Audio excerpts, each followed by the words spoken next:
Hello everyone, कैसे हैं आप सभी लोग। आशा करता हूं आप सभी लोग एकदम ठीक होंगे। मैं सीएस दिलीप चेनानी आपका हार्दिक स्वागत करता हूं ज्ञान सागर क्लासेस के अंदर।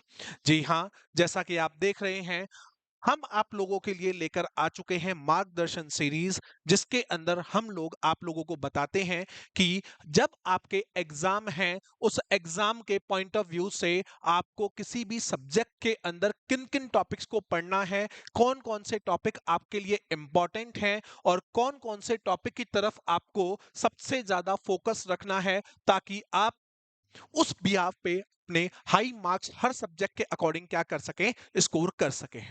जैसा कि आप लोग जानते हैं कि जो ये मार्गदर्शन सीरीज आपके लिए लाई गई है, वो केवल फाउंडेशन के लिए नहीं लाई गई है, ना ही केवल इंटर के लिए लाई गई है। ये आपके सीएमए के पेपर नंबर 1 से लेकर सीएमए के पेपर नंबर 20 तक जितने भी आपके सब्जेक्ट हैं, हर एक सब्जेक्ट की अलग से आपके लिए सीरीज लाई जाएगी। हर किसी के लिए प्रॉपर सब्जेक्ट के अंदर आपको बताया जाएगा कि कौन सा चैप्टर आपके लिए बहुत ज्यादा इंपॉर्टेंट है, उस इंपॉर्टेंट चैप्टर के अंदर कौन कौन से कंसेप्ट आप लोगों को सबसे ज्यादा फोकस करके पढ़ने हैं। और साथ ही साथ आपको यह भी बताया जाएगा कि अगर आपको हाईएस्ट स्कोर करना है एग्जाम्स के अंदर, तो किन टॉपिक के ऊपर सबसे ज्यादा आपको फोकस रखना है।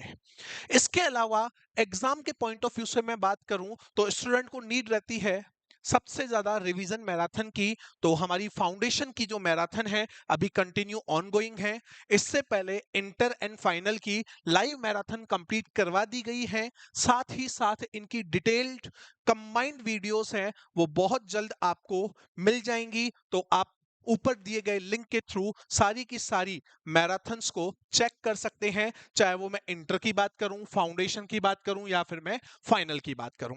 ओके, तो आज मैं आप लोगों के साथ डिस्कशन करने वाला हूं फाउंडेशन के पेपर नंबर 2 फाइनेंशियल अकाउंट्स के बारे में, फाइनेंशियल अकाउंटिंग के बारे में। हमें इसके अंदर क्या पढ़ना है, क्या हमारी स्ट्रेटेजी होनी चाहिए ताकि हम लोग हमारे एग्जाम के अंदर हाई स्कोर कर सकें। चलिए स्टार्ट करते हैं हम लोग हमारे फाइनेंशियल अकाउंटिंग के साथ। देखिए, फाइनेंशियल अकाउंटिंग सीएमए का पेपर नंबर 2 है, जिसके अंदर आपसे केवल एमसीक्यू क्वेश्चंस पूछे जाते हैं। Only on MCQ. आपका फाउंडेशन का जो पेपर आता है, जो अभी करंट एग्जामिनेशन चल रहा है, उसके अंदर आपसे केवल पूछे जाते हैं एमसीक्यू क्वेश्चंस। अब इन एमसीक्यू क्वेश्चंस के टोटल 50 क्वेश्चंस आपको एग्जाम में देखने को मिलते हैं। हर एक क्वेश्चन कितने मार्क्स का होता है? 2 मार्क्स का होता है। तो हमारे इंस्टीट्यूट ने इस पूरे 100 मार्क के सिलेबस को छोटी छोटी कैटेगरीज के अंदर क्या कर रखा है, डिवाइड कर रखा है। कि जैसे कुछ अकाउंटिंग कंसेप्ट एंड कन्वेंशंस के लिए बेसिक अकाउंटिंग की बात कर ली, कुछ स्पेशल ट्रांजैक्शंस की बात कर ली, कुछ फाइनेंशियल स्टेटमेंट से रिलेटेड हो गई, और साथ में कॉस्टिंग वाले पार्ट की भी क्या की जाती है, इसके अंदर बातचीत की जाती है। तो आपके सिलेबस के पॉइंट ऑफ व्यू से मैं बात करूं तो जो आपका पेपर नंबर 2 है वो डिवाइड किया गया है, कितने पार्ट में डिवाइड किया गया है? टोटल 4 पार्ट्स के अंदर डिवाइड किया गया है। 4 पार्ट्स के अंदर मैं अगर बात करूं फाइनेंशियल अकाउंटिंग की, तो फाइनेंशियल अकाउंटिंग आपकी 70 मार्क्स की है। साथ में पार्ट बी के अंदर आपका दे रखा है कॉस्ट अकाउंटिंग, जो कि आपकी है 30 मार्क्स की। ओवरऑल आके 100 मार्क्स। कॉस्ट को देने का यहाँ पीछे लॉजिक ये है कि जैसे ही आप इंटर के अंदर आते हैं, तो इंटर के अंदर कॉस्ट वाला पार्ट आपको 200 मार्क्स का पढ़ना होता है। 12 से जब आप आ रहे हैं तो बेसिक अकाउंटिंग के बिहाफ पे दे रखी है फाइनेंशियल अकाउंटिंग और कॉस्ट एंड मैनेजमेंट अकाउंटिंग। तो कॉस्ट अकाउंटिंग के लिए इन्होंने इंट्रोडक्शन वाला पार्ट जो है वो 30 मार्क्स का किस रिलेटेड दे रखा है, कॉस्टिंग से रिलेटेड आपको पार्ट दे रखा है। राइट, जैसा कि मैंने आपको बताया कि आपका जो पेपर है वो कितने मार्क्स का आता है, 100 मार्क्स का, जिसके अंदर 50 क्वेश्चंस हमें देखने को मिलते हैं। 70 मार्क्स की अगर फाइनेंशियल अकाउंटिंग है, तो फाइनेंशियल अकाउंटिंग के बिहाफ पे मैं अगर बात करता हूं तो टोटल कितने क्वेश्चंस हो गए? 35 क्वेश्चन तो आपके आते हैं फाइनेंशियल अकाउंटिंग से एंड 15 क्वेश्चन आपसे पूछे जाते हैं कॉस्ट वाले पार्ट से। ओके, अब फाइनेंशियल अकाउंटिंग के भी पार्ट को इन्होंने 3 कैटेगरी के अंदर डिवाइड कर रखा है। जो सबसे पहला पार्ट है वो है अकाउंटिंग फंडामेंटल्स, जो कि है आपके 30 मार्क्स का। Thereafter accounting for special transactions, ये पार्ट है आपका 15 मार्क्स का। एंड जैसा मैंने आपको बताया, preparation of financial statement and financial accounts, ये वाला पार्ट आपका है 25 मार्क्स का। तो टोटल मिलाकर के आपके कितने मार्क्स हो रहे हैं फाइनेंशियल अकाउंटिंग के? टोटल मिलाकर के फाइनेंशियल अकाउंटिंग के आपके हो रहे हैं 70 मार्क्स। अब बात करते हैं डिटेल के अंदर की एग्जाम के पॉइंट ऑफ व्यू से हमें कौन से टॉपिक में से सबसे ज्यादा क्वेश्चंस देखने को मिलते हैं। तो सबसे पहले मैं अगर फंडामेंटल अकाउंटिंग की आप लोगों से बातचीत करता हूं, जो कि हमारे एग्जाम में कितने मार्क्स का है? हमारे एग्जाम में है 30 मार्क्स का। अब इस 30 मार्क्स के अंदर क्या क्या चीजें इंक्लूडेड हैं, तो मैं बात करूं, इसके अंदर मैक्सिमम आपके उन टॉपिक से क्वेश्चंस पूछे जाते हैं जो बेसिक अकाउंट से रिलेटेड हैं। फॉर एग्जांपल, जैसे आप अकाउंटिंग कंसेप्ट्स की बात करते हैं, अकाउंटिंग कन्वेंशन से बात करते हैं, तो सबसे पहले आपको यही बताया गया है accounting principles, concept and conventions.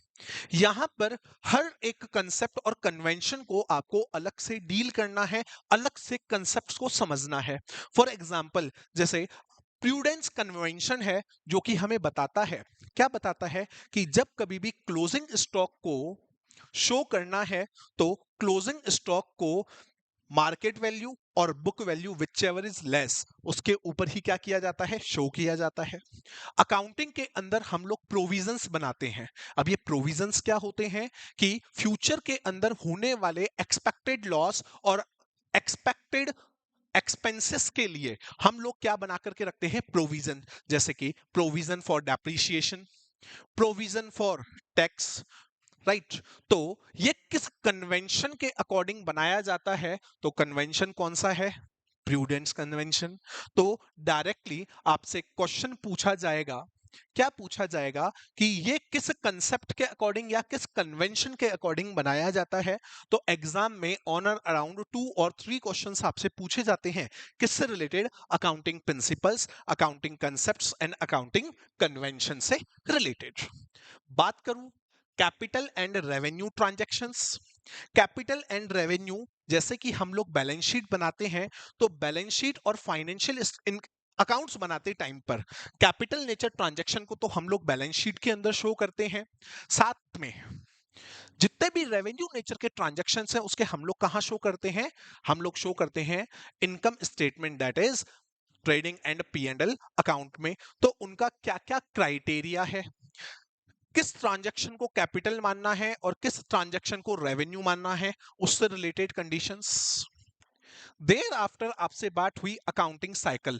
यहां पे अकाउंटिंग साइकिल के बारे में बात करूं, थ्योरेटिकल की बात आ जाती है।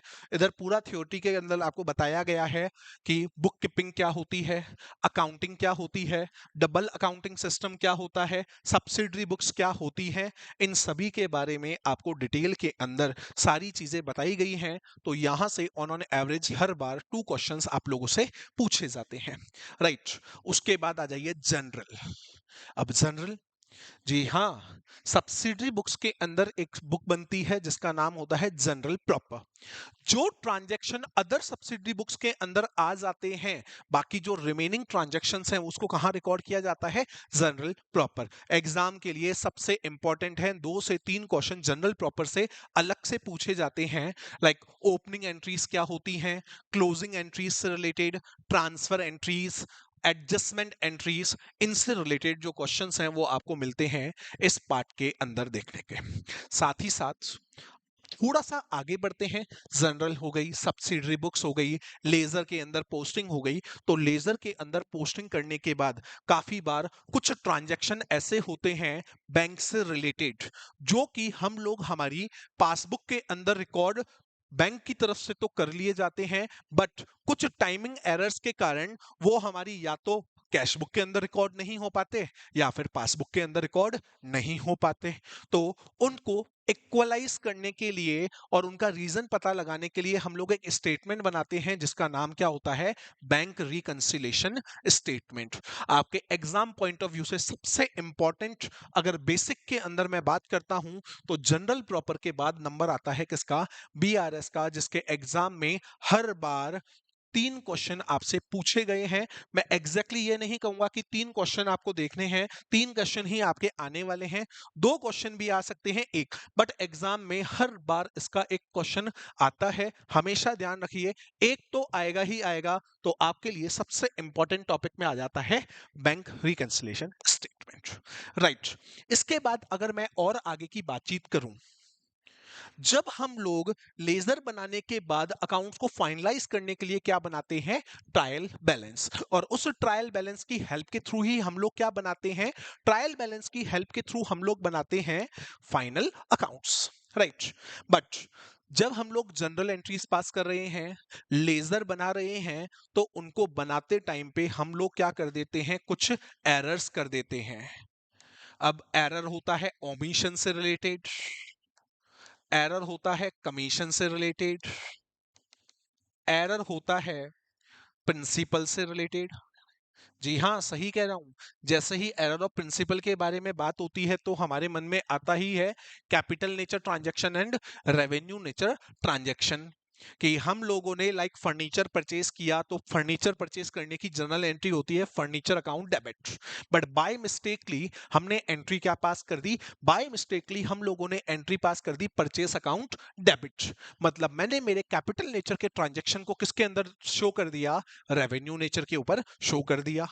तो आपको एग्जाम में ऐसा क्वेश्चन देके पूछा जा सकता है कि ये किस टाइप का एरर है। तो ये कौन से टाइप का एरर होता है, एरर ऑफ प्रिंसिपल। अगर अकाउंटिंग के अंदर हम लोग कोई भी चीज भूल जाते हैं, किसी भी चीज की रिकॉर्डिंग करना हम भूल गए, तो वो एरर कौन सा कहलाता है, ओमिशन।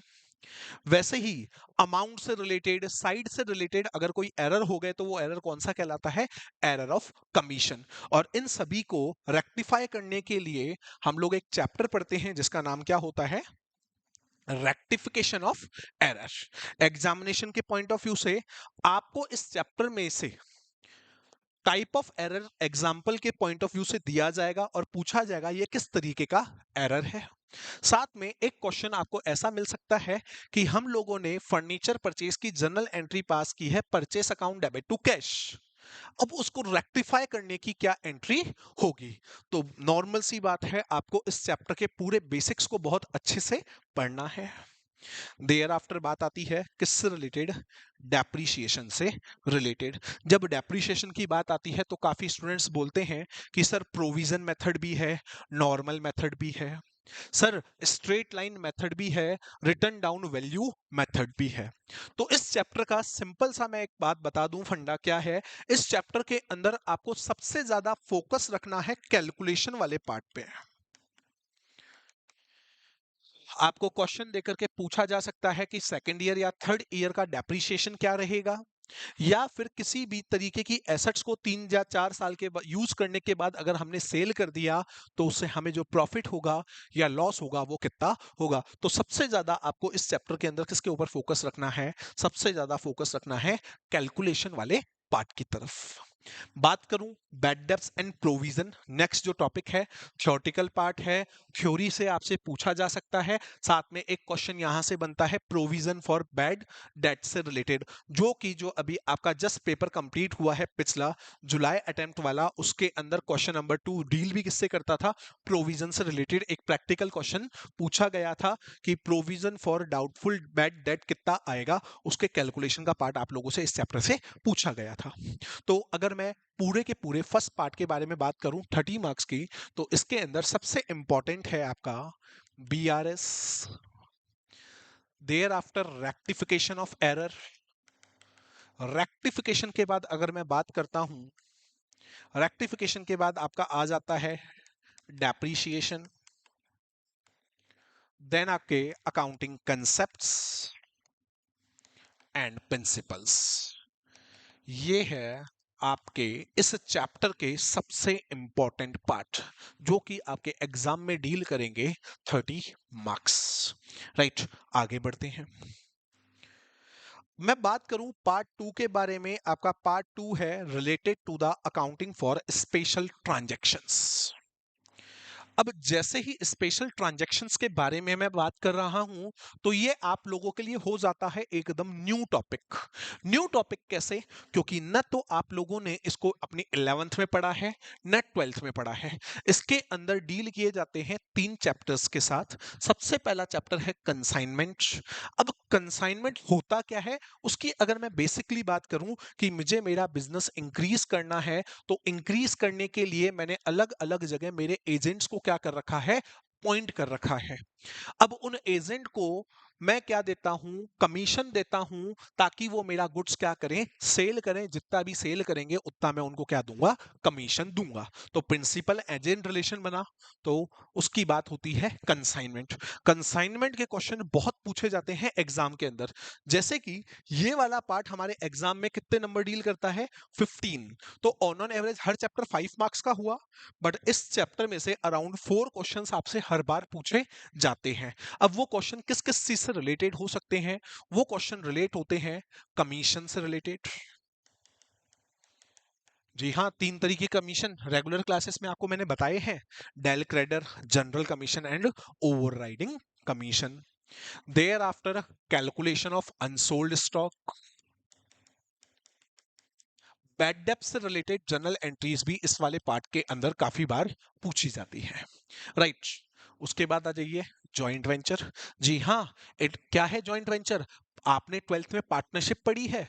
पार्टनरशिप का एक्सटेंशन, जहां पे मेंबर ऑफ पार्टनर्स क्या हो जाएं, अनलिमिटेड हो जाएं, और छोटे नेचर, बहुत कम टाइम के लिए जो ऑर्गेनाइजेशन बनाया जाता है, उसे हम लोग क्या बोलते हैं, जॉइंट वेंचर बोलते हैं। ये भी एग्जाम में 2 से 3 क्वेश्चन डील करता है। अगर इनके बारे में मैं अगर बात करूं जॉइंट वेंचर से, तो यहां पे जॉइंट वेंचर के मेथड्स के बारे में बात होती है कि कितने मेथड्स होते हैं। जब जॉइंट बैंक, को वेंचर अकाउंट और जॉइंट बैंक अकाउंट तीनों एक साथ बनाए जाएं, तो कौन कौन से उस मेथड का नाम क्या होता है। जब सेपरेट सेट ऑफ बुक्स रखी जाती है, तो कौन सा अकाउंट बनाया जाता है। जॉइंट वेंचर का नेचर क्या होता है। तो बेसिक जो इसके प्रिंसिपल्स हैं, आपको उससे रिलेटेड इनके क्वेश्चंस को ढंग से पढ़ना है, कंसेप्ट्स को पढ़ना है। उसके बाद बातचीत की जाए अगर इस जॉइंट वेंचर चैप्टर की, तो यहां से किसी भी तरीके का प्रैक्टिकल क्वेश्चन देकर के आपको पूछा जाता है प्रॉफिट एंड लॉस से रिलेटेड। राइट, उसके बाद होती है बात किसके बारे में, बिल ऑफ एक्सचेंज के बारे में। अगर मैं बिल ऑफ एक्सचेंज के बारे में बात करूं, तो काफी स्टूडेंट्स हैं जो कि 11th क्लास के अंदर बिल ऑफ एक्सचेंज पढ़ चुके हैं। इसके अंदर सबसे पहले आपसे जो क्वेश्चंस पूछे जाते हैं, वो पूछा जाता है नंबर ऑफ डेज से रिलेटेड, इंटरेस्ट के कैलकुलेशन से रिलेटेड, इंटरेस्ट और डिस्काउंट की मैच्योरिटी से पहले अगर मैं बिल को क्या करवा लूं, डिस्काउंट करवा लूं, तो अमाउंट कितना आता है डिस्काउंट का। राइट, ये हुआ हमारा मॉड्यूल 2, जो कि कितने मार्क्स कवर करता है, 15 marks. Thereafter most important contact, जहां से 12 से 13 क्वेश्चन पूछे जाते हैं, प्रिपरेशन ऑफ फाइनेंशियल अकाउंट्स। जी हाँ, एक तो फाइनेंशियल अकाउंट हमें पूछे जाते हैं सोल प्रोप्राइटर से related. Sole proprietor, single person, क्या क्या चीजें इंक्लूड की जाती हैं फाइनेंशियल स्टेटमेंट के अंदर। फर्स्ट क्वेश्चन थियोरेटिकली इस बिहाफ पे आपसे पूछा जा सकता है। Like trading and P and L account बनेगा, साथ में बैलेंस शीट बनेगी। अगर मैन्युफैक्चरिंग कंसर्न है, तो अलग से कौन सा अकाउंट और बनाना पड़ेगा, मैन्युफैक्चरिंग अकाउंट आपको बनाना ही बनाना पड़ेगा। राइट, उसके अलावा छोटे छोटे कंसेप्ट से क्वेश्चंस रिलेटेड हो गए, लाइक जीपी का कैलकुलेशन कैसे किया जाएगा, ऑपरेटिंग प्रॉफिट का कैलकुलेशन कैसे किया जाएगा, ऑपरेटिंग एक्सपेंसेस में क्या क्या चीजें इंक्लूड की जाती हैं। बात करें प्रोविजन फॉर बैड डेट से रिलेटेड, क्वेश्चन आपसे इसमें काफी बार पूछा गया है। आप लोगों को क्वेश्चन के अंदर सेल्स दे दी जाती है और पूछी जाती है जीपी की परसेंटेज, अगर कॉस्ट हो तो जीपी कितना होगा। राइट। तो मैंने आपको रेगुलर क्लासेस में बताया है, इस केस के अंदर हमें क्या करना होता है, sales into GP divide by 100 plus percentage. यहाँ जीपी नहीं लेकर के हम लोग क्या लेते हैं, जीपी की जगह हम लोग यूज करते हैं परसेंटेज का। इससे रिलेटेड क्वेश्चन आपके एग्जाम में हर बार पूछे जाते हैं। अब इसी के अंदर पहले तो सोल प्रोप्राइटरशिप प्रॉफिट ऑर्गेनाइजेशन के बारे में बात हो गई, उसके बाद आपसे पूछा जाता है नॉन प्रॉफिट ऑर्गेनाइजेशन के बारे में।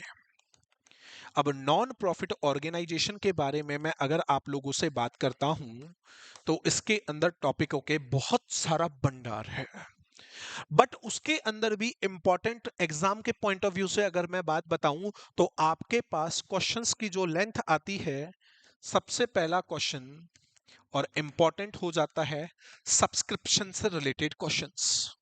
आपको करंट ईयर का कैश रिसीव्ड दे दिया जाएगा, आपको opening outstanding, closing outstanding, prepaid, unpaid, ये सारी चीजें दे रखी होंगी। पूछा जाएगा इनकम स्टेटमेंट में कितना अमाउंट जाएगा। ऐसे ही आपसे सब्सक्रिप्शन के बाद क्वेश्चन पूछे जाते हैं, किससे, फंड से रिलेटेड क्वेश्चंस पूछे जाते हैं। उसके अलावा फंड के अलावा आपसे पूछा जाता है कि जो फंड केवल फिक्स एसेट्स के लिए काम में आते हैं, उनसे रिलेटेड आपसे क्वेश्चंस इसके अंदर पूछे जाते हैं। और उसके बाद आ जाती है थ्योरी की बात। अगर मैं थ्योरी के कंसेप्ट में जाता हूं तो थ्योरी के कंसेप्ट में आप लोगों से पूछा जाता है कि पर्टिकुलर जैसे कि एंट्रेंस फीस है, उसको बैलेंस शीट में कहां रिकॉर्ड करेंगे। इनकम एंड एक्सपेंडिचर अकाउंट है, उसके अंदर कौन कौन से ट्रांजैक्शंस को रिकॉर्ड किया जाएगा। रिसिप्ट एंड पेमेंट का नेचर क्या होता है। तो इन तरीके के क्वेश्चंस आप लोगों से पूछे जाते हैं। किसके अंदर पूछे जाते हैं, ये पूछे जाते हैं आपके एनपीओ से रिलेटेड। ये पार्ट सबसे इंपॉर्टेंट है। अराउंड 12 टू 13 क्वेश्चंस यहां से आते हैं। तो सबसे पहले अगर आप स्टडी भी कर रहे हैं फाउंडेशन की, तो आपको कंप्लीट भी करना है financial account and NPO. Right, मेरी बात क्लियर सभी को यहां तक। आगे बढ़ते हैं। अगर स्कोर करना है, स्कोर करने के लिए सबसे इजीएस्ट पार्ट है आपका पार्ट बी, जो कि रिलेट करता है फंडामेंटल ऑफ कॉस्ट। अब ये फंडामेंटल ऑफ कॉस्ट क्या है। अगर मैं फंडामेंटल ऑफ कॉस्ट से आप लोगों से बातचीत करता हूं तो फंडामेंटल कॉस्ट आपका है 30 मार्क्स का। अब ये 30 मार्क्स आपके हैं, वो डील करते हैं 15 क्वेश्चन से। बहुत ही इजी पार्ट है। इसके अंदर के अगर मैं क्वेश्चंस के सीक्वेंस बनाने जाऊं तो टॉपिक की बात करें तो आपसे पूछा जाता है टाइप ऑफ कॉस्ट, कि कॉस्ट कितने तरीके की होती है। मेथड्स के अंदर क्या क्या चीजें आती हैं कॉस्ट के, कॉस्ट की टेक्निक्स क्या क्या हैं। देयर आफ्टर बात की जाती है टेक्निक्स के अलावा कॉस्ट यूनिट क्या होते हैं, कॉस्ट का कैलकुलेशन कैसे किया जाता है, उससे रिलेटेड। और 3 से 4 क्वेश्चन आके प्रैक्टिकली बनते हैं। और उन प्रैक्टिकल क्वेश्चंस में आपको मैंने बताई है कॉस्ट शीट के बारे में, कि कॉस्ट शीट कैसे बनती है। तो पूरी कॉस्ट शीट तो आपको नहीं दी जाएगी, इसके अंदर मैंने आपको 5 पॉइंट्स बताए हैं, like prime cost, factory cost, cost of production, cost of finished goods and the last is cost of sales. तो हर पूरी कॉस्ट शीट को जब हम लोग कंप्लीट करते हैं तो हर जगह पे छोटे छोटे पॉइंट्स पे आकर के आपका आंसर कैलकुलेट होता है। तो उस फॉर्मेट के बिहाफ पे आपसे पूछे जाते हैं 3 से 4 क्वेश्चंस। और कॉस्टिंग के अंदर एक नॉर्मल क्वेश्चन है जो हर बार पूछा जाता है कि what are the main objective of costing. तो कॉस्टिंग के बारे में बात करें तो मेन ऑब्जेक्टिव ये किसके काम में आती है, ये हमारे काम में आती है डिसीजन मेकिंग के बारे में। राइट तो यहां पे अकाउंट से रिलेटेड जो आपका पेपर नंबर 2 है, किसका, फाइनेंशियल अकाउंटिंग, किसका, सीएमए फाउंडेशन का। किस टॉपिक में से हमें क्या पढ़ना है, क्या क्या इंपॉर्टेंट है, किस तरीके के क्वेश्चंस आते हैं, ये मैं आपको बता चुका हूं। एंड इससे काम तो चल जाएगा, लेकिन रिवीजन करना बहुत ज़्यादा ज़रूरी है और रिवीजन के लिए प्लेलिस्ट में जाइए और ज़रूर से ज़रूर आप अपने सारे सब्जेक्ट की मैराथन्स हमारी प्लेलिस्ट से देख सकते हैं। धन्यवाद।